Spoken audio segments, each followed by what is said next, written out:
Hi guys, welcome back to Soumya Ganesh YouTube channel. ಎಲ್ಲರೂ ಹೇಗಿದ್ದೀರಾ? ನಾನಂತೂ ತುಂಬ ಚೆನ್ನಾಗಿದ್ದೀನಿ. ಏನಿದು, ಯಾವ ರೆಸಿಪಿ ಇದು ಅಂತ ನೋಡ್ತಾ ಇದ್ದೀರಾ? ಬನ್ನಿ ನಾನು ಹೇಳ್ತೀನಿ ಯಾವ ರೆಸಿಪಿ ಇದು. ಇದು ಹುರುಳಿಕಾಳು ಮೊಳಕೆ ಕಟ್ಟಿದ ಪಲ್ಯ. ಇದು ತುಂಬ ಹೆಲ್ತಿಗೆ ಬಹಳ ಒಳ್ಳೆಯದು, ಹಾಗೆ ದೇಹಕ್ಕೂ ಕೂಡ ಬಹಳ ತಂಪು, ಹಾಗೆ ತಿನ್ನೋಕ್ಕೂ ಕೂಡ ಬಹಳ ರುಚಿಯಾಗಿರುತ್ತೆ. ಹಾಗೆ ಡಯಟ್ ಮಾಡೋರ್ಗೂ ಕೂಡ ಇದು ಒಳ್ಳೆ ಫುಡ್ ಅಂತಲೇ ಹೇಳ್ಬೋದು. ಹೇಗೆ ಮಾಡೋದು ಅಂತ ನೋಡೋಣ. ಫಸ್ಟಿಗೆ ನಾನಿಲ್ಲಿ ಒಂದು ಪ್ಯಾನ್ ಇಟ್ಕೊಂಡಿದ್ದೀನಿ. ಸೊ ಅದಕ್ಕೆ ಆಯಿಲ್ ಆ್ಯಡ್ ಮಾಡ್ಕೊಳ್ತಾ ಇದ್ದೀನಿ. ವೆರಿ ಸಿಂಪಲ್, ಇದು ತುಂಬಾ ಹೆಲ್ತಿ ಫುಡ್ ಇದು.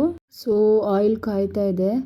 ನಾವಿದಕ್ಕೆ ಫಸ್ಟಿಗೆ ಏನು ಆ್ಯಡ್ ಮಾಡ್ಕೊಳ್ಳೋಣ, ಮಸ್ಟರ್ಡ್ ಅಂದರೆ ಸಾಸಿವೆ ಸ್ವಲ್ಪ ಆ್ಯಡ್ ಮಾಡ್ಕೊಂಬಿಡೋಣ.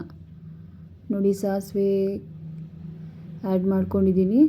ನೆಕ್ಸ್ಟ್ ಏನಪ್ಪ ಅಂತಂದರೆ ನಾವಿದಕ್ಕೆ ಸ್ವಲ್ಪ ಕರಿಬೇವು, ಹಾಗೆ ಸ್ವಲ್ಪ ಈರುಳ್ಳಿ. ಕರಿಬೇವಿನ ಸೊಪ್ಪು ನಿಮಗೆ ಎಷ್ಟು ಬೇಕೋ ಅಷ್ಟು ಯೂಸ್ ಮಾಡ್ಕೊಳ್ಬೋದು. ಹಾಗೆ ನಾನು ಒಂದು 2 ಈರುಳ್ಳಿ ಹಾಕ್ಕೊಂಡಿದ್ದೀನಿ. ಈಗ ನಾನು ಏನು ಮಾಡ್ತಾಯಿದ್ದೀನಿ, ಹುರುಳಿ ಕಾಳಿನ ಪಲ್ಯ, ಮೊಳಕೆ ಕಾಳಿನ ಪಲ್ಯ. ಸೊ ಅದನ್ನು ನಾನು ಮನೇಲೇ ನೆನೆಸಿಟ್ಕೊಂಡು ನಾನು ಅದನ್ನು ಇದು ಮೊಳಕೆ ಬರ್ಸ್ಕೊಂಡಿದ್ದೆ ಕಾಳನ್ನ. ಸೊ ಅದನ್ನೇ ಯೂಸ್ ಮಾಡಿಕೊಂಡು ನಾನಿಲ್ಲಿ ಪಲ್ಯ ಮಾಡ್ತಾಯಿದ್ದೀನಿ. ಎಷ್ಟೋ ಜನ ಹೊರಗಡೆ ತಂದು ಮಾಡ್ತಾರೆ. ಬೆಸ್ಟ್ ಏನಪ್ಪ ಅಂತಂದರೆ ಮನೆಯಲ್ಲೇ ನಾವು ಅದನ್ನು ರೆಡಿ ಮಾಡ್ಕೊಳ್ಳೋದ್ರಿಂದ ಬಹಳ ಒಳ್ಳೆಯದು ಅಂತ ನಾನು ಹೇಳೋಕ್ಕೆ ಇಷ್ಟಪಡ್ತೀನಿ. ಹಾಗೆ ನಾನು ಇದಕ್ಕೆ ನೋಡಿ ರೆಡ್ ಚಿಲ್ಲಿನ ಆ್ಯಡ್ ಮಾಡ್ಕೊಂಡಿದ್ದೀನಿ. ಇದಕ್ಕೆ ಗ್ರೀನ್ ಚಿಲ್ಲಿಗಿಂತ ರೆಡ್ ಚಿಲ್ಲಿ ಆ್ಯಡ್ ಮಾಡಿಕೊಂಡ್ರೆ ತುಂಬ ಚೆನ್ನಾಗಿರುತ್ತೆ ಗ್ರೀನ್ ಚಿಲ್ಲಿಗಿಂತ. ಸೊ ಈ ಮೊಳಕೆ ಬಂದಿರೋ ಕಾಳನ್ನ ಜಾಸ್ತಿ ನಾವು ತಿನ್ನಬೇಕಾಗತ್ತೆ. ವೀಕ್ಲಿ ಒಂದ್ಸಲ ಆದರೂ ಅಟ್ಲೀಸ್ಟ್ ತೊಗೊಂಡ್ರೆ ತುಂಬ ಹೆಲ್ತ್ ಬೆನಿಫಿಟ್ಸ್ ಇದೆ ಅದರಲ್ಲಿ. ಸೊ ಹಾಗಾಗಿ ಪ್ರತಿಯೊಬ್ಬರು ಅದನ್ನು ಸ್ಕಿಪ್ ಮಾಡಬೇಡಿ. ಸೊ ವಾರಕ್ಕೊಂದ್ಸತಿ ಆದರೂ ತಗೊಳ್ಳಿ.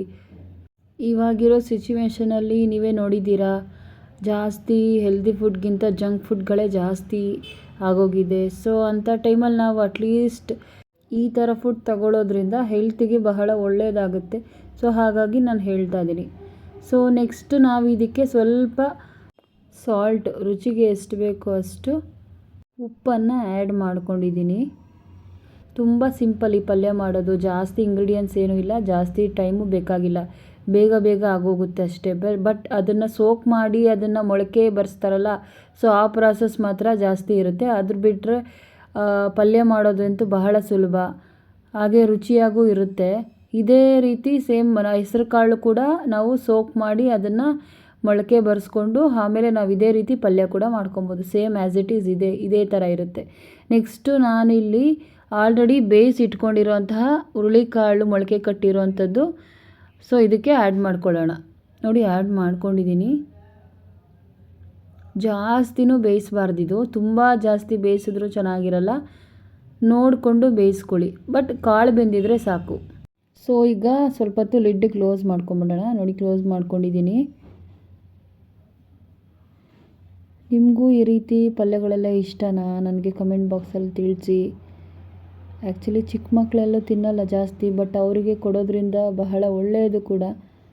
ನೋಡಿ, ಈಗ ಪಲ್ಯ ಆಗಿದೆ. ಸೊ ರೆಡಿ ಟು ಈಟ್ ಪಲ್ಯ. ಫೈನಲ್ಲಾಗಿ ನಾವು ಇದಕ್ಕೆ ಕೊತ್ತಂಬರಿ ಸೊಪ್ಪನ್ನ ಆ್ಯಡ್ ಮಾಡ್ಕೊಂಬಿಡೋಣ. ಕೊತ್ತಂಬರಿ ಸೊಪ್ಪು ಆ್ಯಡ್ ಮಾಡ್ಕೊಂಡಿದ್ದೀನಿ. ಹಾಗೆ ಕಾಯಿ ತುರಿ ಜಾಸ್ತಿ ಹಾಕೋದ್ರಿಂದ ಚೆನ್ನಾಗಿರುತ್ತೆ ತಿನ್ನೋಕ್ಕೆ. ಸೊ ನೋಡಿ, ಹಾಗೆ ನಾನು ಸರ್ವಿಂಗ್ ಬೌಲ್ಗೂ ಕೂಡ ಶಿಫ್ಟ್ ಮಾಡ್ಕೊಂಬಿಟ್ಟಿದ್ದೀನಿ. ಚೆನ್ನಾಗಿ ಕಾಣಿಸ್ತಿದೆ, ಹಾಗೆ ತಿನ್ನೋಕ್ಕೂ ಕೂಡ ಬಹಳ ರುಚಿಯಾಗಿರುತ್ತೆ. ತುಂಬ ಹೆಲ್ತಿ ಫುಡ್ ಕೂಡ. ಯಾರು ಮಿಸ್ ಮಾಡ್ಕೊಳ್ಬೇಡಿ, ವೀಕ್ಲಿ ಒಂದ್ಸತಿ ತಗೊಳ್ಳಿ. ತುಂಬ ಹೆಲ್ತ್ ಬೆನಿಫಿಟ್ಸ್ ಇದೆ ಇದರಲ್ಲಿ. ಸೊ ಇದಾಗಿತ್ತು ನಮ್ಮ ಇವತ್ತಿನ ವಿಡಿಯೋ. ಈ ವಿಡಿಯೋ ನಿಮಗೆ ಇಷ್ಟ ಆಗಿದೆ ಅಂತ ಅಂದ್ಕೊತೀನಿ. ಎಲ್ಲೂ ಸ್ಕಿಪ್ ಮಾಡದೆ ಇಷ್ಟೊತ್ತವರೆಗೂ ನನ್ನ ವಿಡಿಯೋ ನೋಡಿದ್ದಕ್ಕೆ ಎಲ್ರಿಗೂ ತುಂಬ ಧನ್ಯವಾದಗಳು. ಎಲ್ರಿಗೂ ತುಂಬ ಥ್ಯಾಂಕ್ಸ್. ಹಾಗೆ ವಿಡಿಯೋ ನಿಮಗೆ ಇಷ್ಟ ಆದಲ್ಲಿ ಲೈಕ್ ಮಾಡಿ, ಶೇರ್ ಮಾಡಿ, ಕಮೆಂಟ್ ಮಾಡಿ guys. Bye. Thank you all.